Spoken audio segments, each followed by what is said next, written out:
And thank you, Maria, for the introduction. It's beautiful.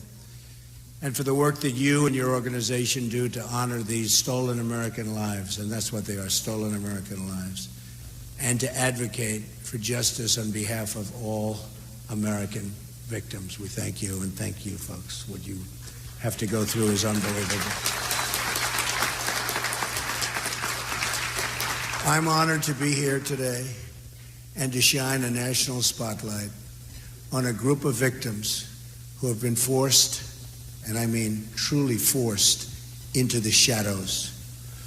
Your stories are not featured in the news. You have no demonstrators taking to the streets on your behalf. You have no special interest taking up your cause. And the politicians ignore your cries for help. But I never will. I will never.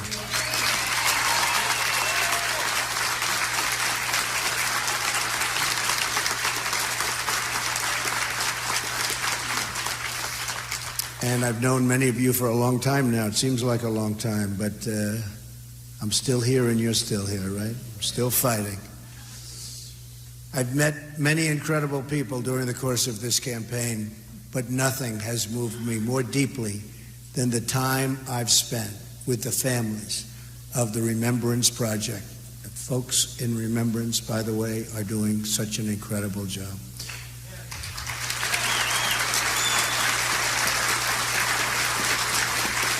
And the strength and the courage that you've shown in your very often lonely fight for justice, we'll get there.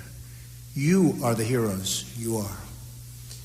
And your actions will help us to save the next 1,000 American citizens from losing their brothers and sisters and sons and daughters and parents. The most fundamental duty of government is to protect American lives.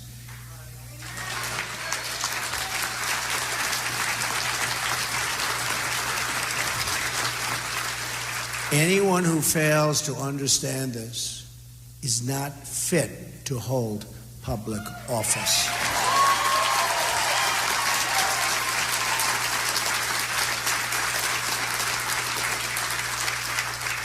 Every day our border remains open, innocent Americans are needlessly victimized and killed. Every day sanctuary cities are left in place. Innocent Americans are put in harm's way. Every day we fail to enforce our laws. In a day, and this is absolutely happening all the time, is a day when a loving parent is at risk of losing their child. And it's happening every single day. All across this country, dining room tables have an empty seat at the family table because our government abandoned its duty and failed to enforce its basic laws. There are a lot of numbers in the immigration debate. I've been talking about it for a long time. And obviously people agree with me because you see what's happening, you see the numbers, you see the polls, you see what's going on at the rallies. A lot of people agree with me. Almost, it seems everybody agrees. You almost say, what's not to agree with? But let me give you what's not to agree with. But let me give you the most important number of all. That most important number of all is the number of American lives that is acceptable to lose in the name of illegal immigration. Let me tell you what that number is. 0.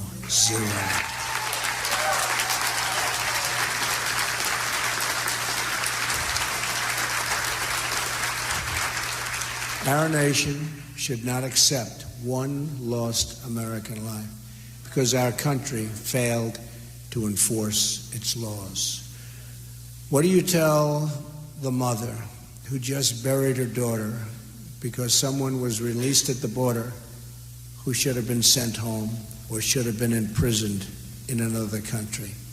What do you tell the young boy who will grow up without a dad because a criminal was deported 5 times but was allowed to keep coming back and coming back and coming back into our country, doing tremendous harm? What do you tell the wife who's lost her husband because a sanctuary city released an illegal immigrant from behind bars. This has to end. It will end. If I become president, I promise you, it will end. Not one more American life should be given up in the name of open borders. Just look at what happened in the last few days. Last week it was reported that authorities detained an illegal immigrant in the Austin area who was responsible for nearly a dozen sexual assaults and had been previously deported 5 times within a 3-year period. Earlier this week in Kansas, a sheriff's department master deputy was killed, apparently by an illegal immigrant. The driver was previously arrested for DUI in California in 2001 and for traffic violations in Kansas.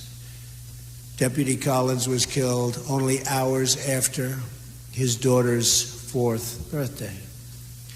A few days ago, 2 correctional officers in California were critically wounded after being shot by an illegal immigrant who overstayed his visa. This individual had been convicted of child rape and was slated to be deported, but his home country refused to take him back. He was simply too bad, too tough, too evil. They said, "We refuse to take him back." One of the victims has 6 children, is an Air Force veteran, and a high school football coach. The other victim is a mother and a grandmother. When Hillary Clinton was Secretary of State, the matter of this country, and think of this, matter of this country refusing to take back their deported citizen came before Hillary Clinton's desk, oftentimes, many times. But she failed to take forceful action and ignored the federal law requiring her to suspend visas to countries that don't take back their citizens. She didn't want to get involved. Politicians. According to a report from the Boston Globe, from the year 2008 through 2014, nearly 13,000 criminal aliens were released back into U.S. communities because their home countries would not take them back. They were too tough, they were too angry, they were too evil. They don't want them back. And we don't force them back. We want to be nice people, and we want to be nice and politically correct, and they're all roaming the streets. Most of these 13,000 releases occurred on Hillary Clinton's watch. She had the power and the duty to stop it cold, and she didn't. Now my opponent will never meet with you. No interest. You know that because you've been trying for a long time. Years. They've been trying for years. She will never hear your stories. She will never share your pain. She will only meet with the donors and the special interests and the open border advocates. Her plan calls for total amnesty in the first 100 days, which means Obamacare, Social Security, and Medicare for illegal immigrants. Her plan calls for catch and release on the border, sanctuary cities, ignoring visa overstays, closing detention centers, and a virtual end to immigration enforcement in the United States of America. Hillary Clinton has even announced that she plans to go around Congress and implement amnesty by executive order, violating our Constitution and putting the entire nation in grave peril. Hillary Clinton is the person, and I mean the first person, to ever run for the presidency of a country effectively proposing to abolish the borders around the country that she's supposed to be representing.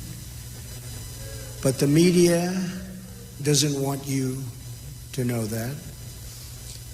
So they'll never ask her any questions about her plan. won't be talked about at the debate, which is going to be a very interesting period of time.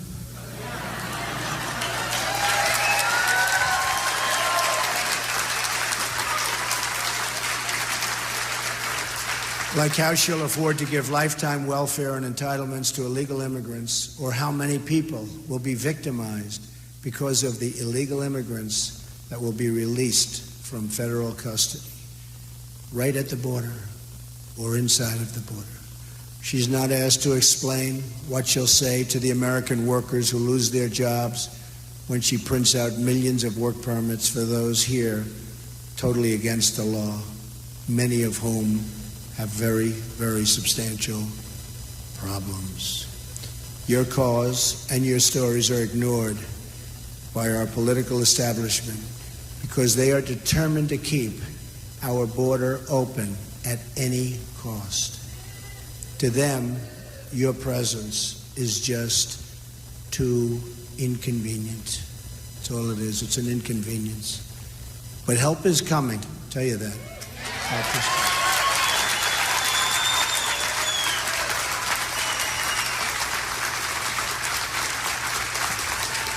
On November 8th, we're going to win the White House.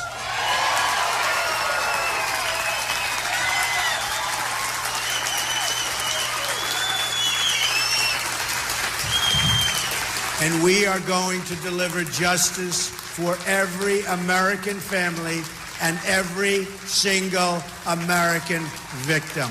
You know what that means. You know what that means.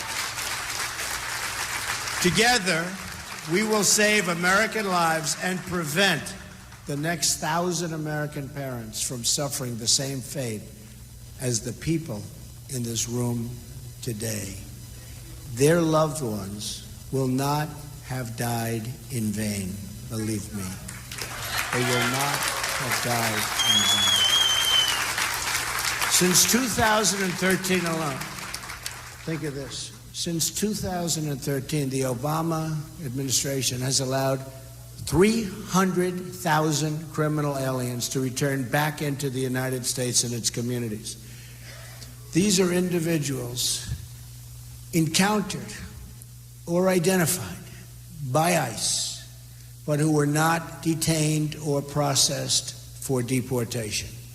According to the federal government's own data, there are more than 2 million convicted criminal illegal immigrants inside of the United States right now. 2 million.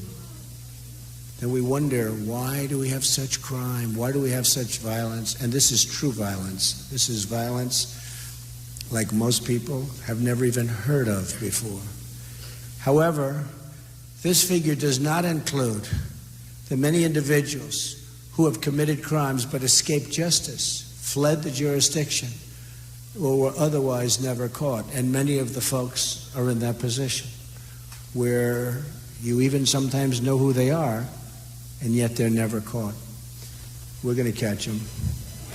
We're going to catch them.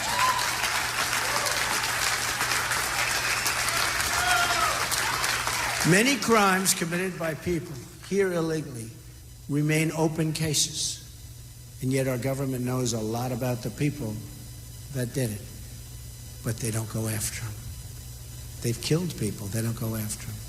At the same time, hundreds of individuals who have been given visas and refugee, and think of this, they've been given visas, their refugee admissions into the country subsequently were charged with terrorism, and nobody does anything about it. Nobody does anything about it.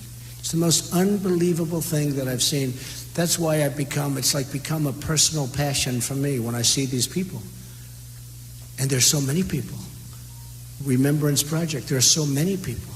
This is a small group. A lot of people, it's a small group compared to what we're talking about. The devastation is unbelievable. So we're admitting people here with no idea of who they are, and we don't know very much about them. We don't know what they believe. We don't know if they have love in their heart for our country or if they have hatred in their heart for our country. Whether it's drugs, terrorism, or violent crime, our government is utterly failing in its core mission to defend and protect the people of this country. The Border Patrol agents, these are incredible people. They endorsed me. First time they've ever endorsed a presidential candidate. Thank you. They've warned that Hillary Clinton's plan would put the entire country in grave danger. I fully understand that.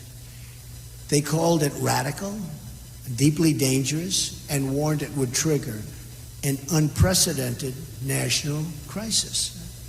They know better than any consultant, they know better than anybody, the Border Patrol agents. Let's just remember our goal, to prevent the next family from suffering the same terrible fate.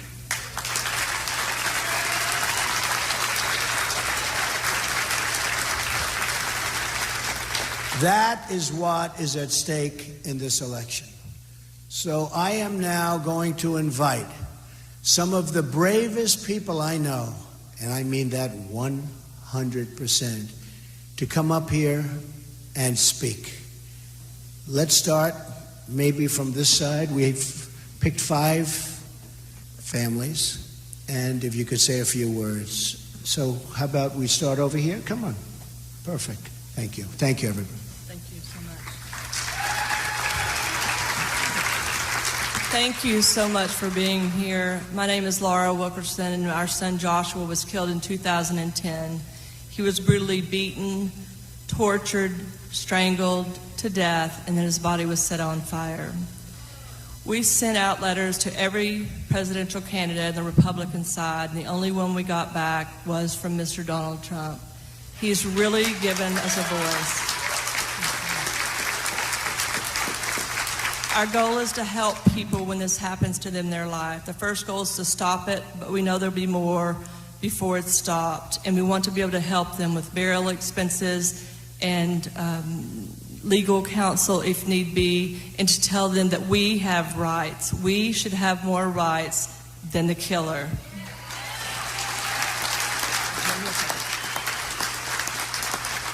I also just want to say that if we are all deplorables, we are doing something right.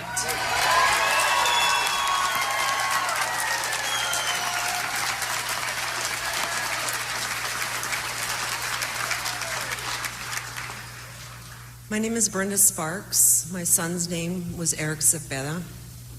He was raised by a legal immigrant only to be mowed down on the road by an illegal alien. That illegal alien did not 1 second in jail. He's out there on the road. And Mr. Trump is the only one that has listened to us. He's the only one that's spoken directly to me. And I thank him for that. So I will be voting for Trump because he wants to protect you.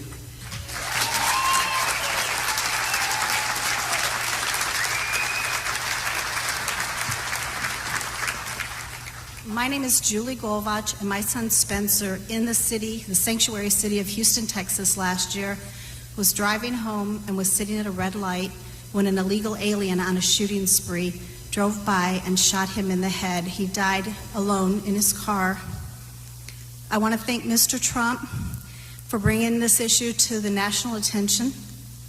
The illegal that killed my son had been deported 4 times, was a known gang member.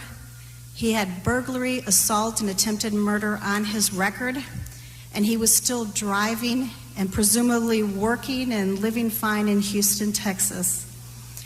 Fortunately for our family, a sheriff's deputy came at the end of the shooting spree and put an end to the shooting spree and to the illegal alien so he could continue on with what he was doing. So, thank you very much. Thank you.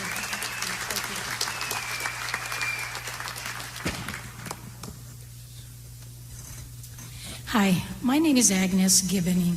My family legally immigrated to the United States after trying 3 times. It took us 13 years. We came with a job contract. Thank you. My father had a job contract. We had to sign a legal document stating that we would not apply for public assistance.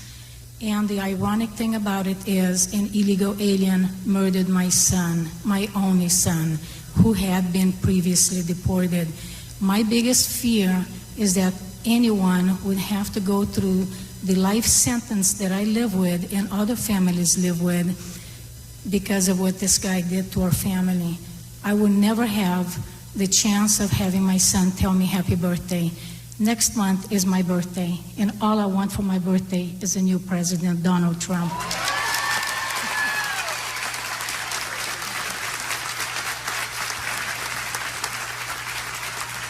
Hello, my name is Juan Pina, and my daughter Christy had just turned 14 years old when they found her murdered in Artichokeville in Castroville, California.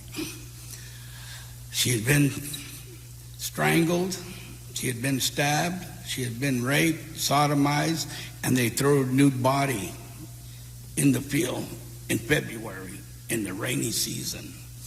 During this time, this person, in '87, he had kidnapped 2 other 14-year-old girls, and he had been caught, and he was still out in the streets. When he killed my daughter, he left back to Mexico. He came back and tried to kidnap a little 12-year-old girl at 7 o'clock in the morning on her way to school. He got away again. Now, they finally got him after 25 years in Mexico. And man, it is hard to get somebody extradited from Mexico. They asked me what I thought about the relations with Mexico and the United States, and I told them it's great if you're dealing with tomatoes and bell peppers, but other than that, it's nothing. But I thank everybody for being here, and I got you here. And I come from a sanctuary city. Thank you. Thank you very much.